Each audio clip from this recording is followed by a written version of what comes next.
real. But if you made them play 10 games in a row on this map here, then I don't think it's reasonable to say that Fnatic will win 9 of them. Oh, it's gonna be Inferno too. Okay. Now I understand. Maybe I'll give it like 70 to Fnatic, 75 to Fnatic, just because Inferno is one of their best maps. Like best maps, hands down. Yeah, and at 70 or 75%, I would have really gone for Fnatic as the winner here. But that's a much more reasonable idea. Anyway, let's get on to it here. Ladies and gentlemen, this is Group C, and we're at the Fragment Masters Season 3. So welcome to the show. We've got Property starting on the terrace side and already moving quite quickly. Now, the big problem is Fnatic are actually very close by. JW not checking the right angle. He's going to get killed really quickly, but then come the return from Pronax with 2 kills. Delpan taking 1 in return, but this is not quick enough. They need more, and Olofmeister just way too sneaky in that corner. Will take down Delpan, and they didn't even get a bomb plant. So, nice initial push on Property, but Fnatic had 3 members by Archway, and that's pretty much unheard of. Well, they just rotated hard over for Fnatic. They didn't hesitate 1 second. It seems like it was just like, okay, do we see anybody? Yes. Okay, everybody get over to A site right now. Even like everybody on B site doesn't matter. Don't hang around over there. Just get over to A and make sure we can shut them down hard. Because Property didn't waste any time. They got past Arch and then they just tried to get up onto that site. But everybody was there from Fnatic. Even if they got the clean entries and managed to pick off a couple of the members, it doesn't matter at the end of the day because the rest of them are there. Flusha and Pronax in particular. Pronax with a double frag there. So that's the real tricky bit here for Property. They're going to have to be a little bit quicker on their feet. And look at this, Anders. Not a single buck spent this round by Property. So that makes you wonder if they're going to try and go for anything cheeky here in the 3rd round. It could be. I mean, Crim's has got a submachine gun in hand and just a pistol on JW. So it's not like Fnatic have invested hugely into this round either, but they are going to already lose a guy there. Pronax is ready to make sure no one's going to save that rifle. So or if there was a rifle, it was just a pistol, but even if it had been a rifle, no one was going to get away with it. So that's a nice piece of work. Yeah, nice fancy footwork there by Set. Flusha, man, that timing was way too close for comfort. He's still going to get overwhelmed. Delpan rushes him down. Now it's Pronax holding in the pit, trying to find the shot. But at least he stopped this push. Jumpy's kind of caught in a little pit right now, but he's got an M4 to work with. He's got Flush's M4, and Olofmeister rotating in through Arch. He catches Jumpy looking at the wrong, but he catches him looking the wrong way there. That was very odd that Jumpy wouldn't actually be looking towards Arch. Now, I was not entirely sure that Property could know this, but the best play that Jumpy could have had here, and actually, no, Olofmeister can't even do anything about it. So, oh, this works out great. I was going to say what Jumpy should have done is he just actually turn around and thrown that rifle out of the map. But that would have been a great move, but Olofmeister couldn't even give it to someone else, so it kind of works out the same way.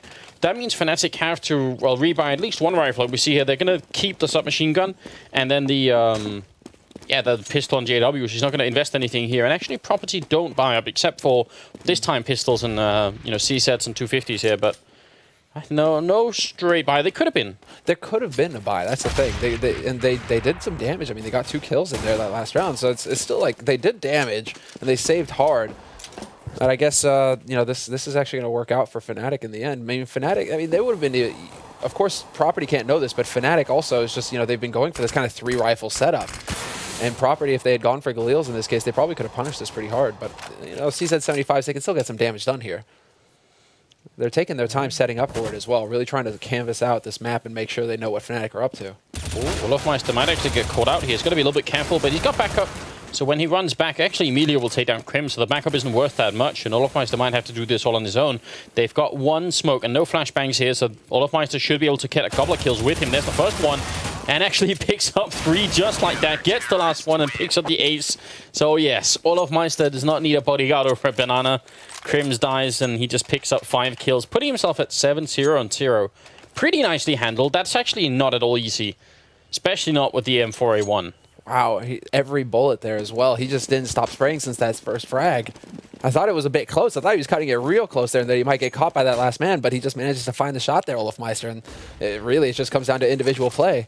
But I am pleased to see Emilio actually picking up a frag there. That kind of makes you think, like, okay, Emilio might be in good shape tonight, and now that they have guns in hand, this could be a big opportunity for Property. It's that crucial 4th round buy coming up for the T side.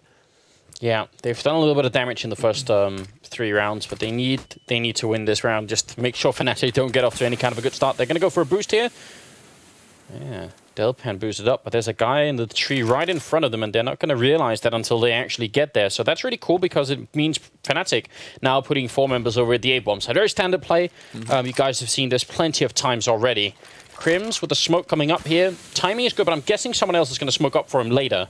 No, actually, there's no more smoke type, so the timing is not all that great right here for Fnatic.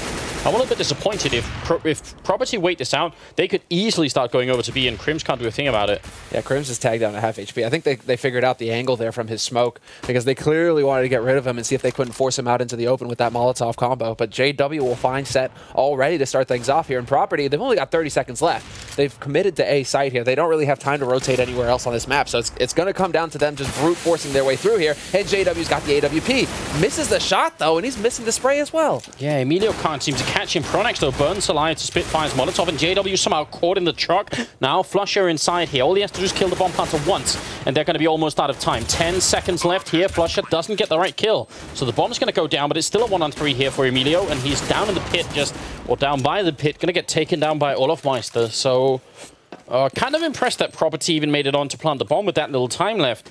But I think, I don't know. I'm not sure they could have done much differently. They just had so little time, and Fnatic had already 4 people at the bomb site and plenty of time to rotate in the last guy. Yeah, although I am pretty impressed with Fnatic's hold there.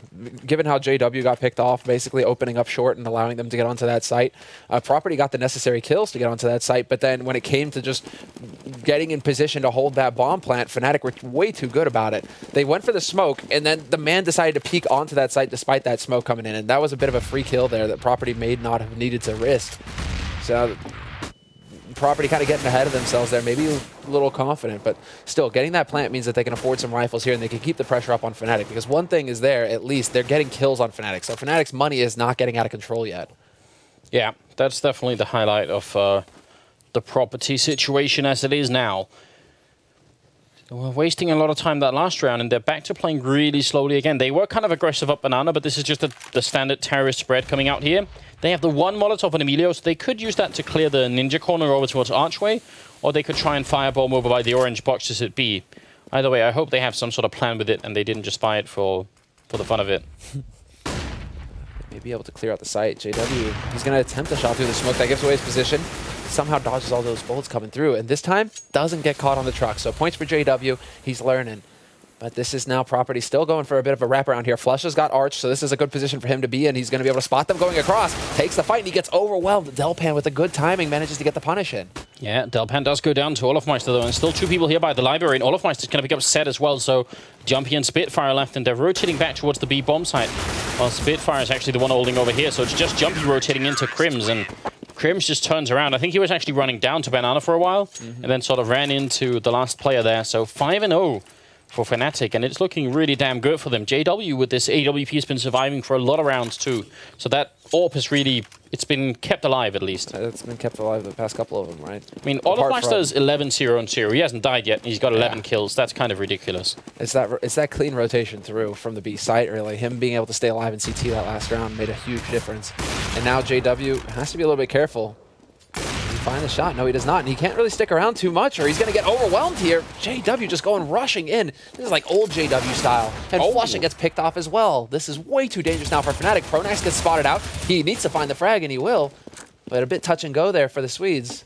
The CT Swedes, that is. Yeah. Oh, man, that's a really dangerous round for Fnatic. This AWP and this AK, I mean, still going to be a little bit tough for Property to get around there, but great if they could do it in an eco round. That definitely would help them a lot more. And they got a guy in pit. I think killing Pronax is going to be much more difficult than it will be killing Crims here. And yeah, he's going to take a shot to the face, or Olofmeister will, so he's going to go down immediately. Now it's Pronax and Crims left, 2-on-3 here, and still got 45 seconds to try and make an entrance. Pronax, though, again, this pit position is just so strong. It's so important as well. He absolutely needs to stay alive, and Jumpy does not find the shot with that AWP. He's going to miss the shot on Crims, rotating in from the B site, and it's all down to Spitfire now, who just goes plunging to his death. Pronax picks him out of the sky, and that's going to be the 6th round for Fnatic. And most importantly, they managed to keep that alive there. They even hold on to the AWP at the end for JW. So just a fantastic round there from Fnatic. Property, at the end of the day, they just got ground down, especially by Pronax holding pit like that. So even losing 3 members, Fnatic still come out of that round with a decent economy. I mean, they could lose 1 more round here and still be able to buy, and that's scary. JW, he went pretty aggressive last round, but this round almost looked like he was going to one-up himself and just go all the way down the middle, and in fact, he does pick up a kill on Delpan. Grenade finally gets a return here, but it's still Fnatic who come out on top, and I don't know, 6-0 is a really bad omen for Property. They need more than 6-0 right now. Yeah. early part of this half still. I mean, we're just about to get into the mid, and they need to get at least one round on the board here. Give themselves a bit of a fighting chance and at least a little bit of confidence. Is Crims, for a second there, I thought he was actually going to push through that smoke. That was a bit of a scary moment. Don't throw down the smoke and then just decide to walk through it. Don't do that, right? Don't do that, please. Grenade bouncing around, not going to do too much here. Crims, Hatch there's the Molotov to try and keep them away.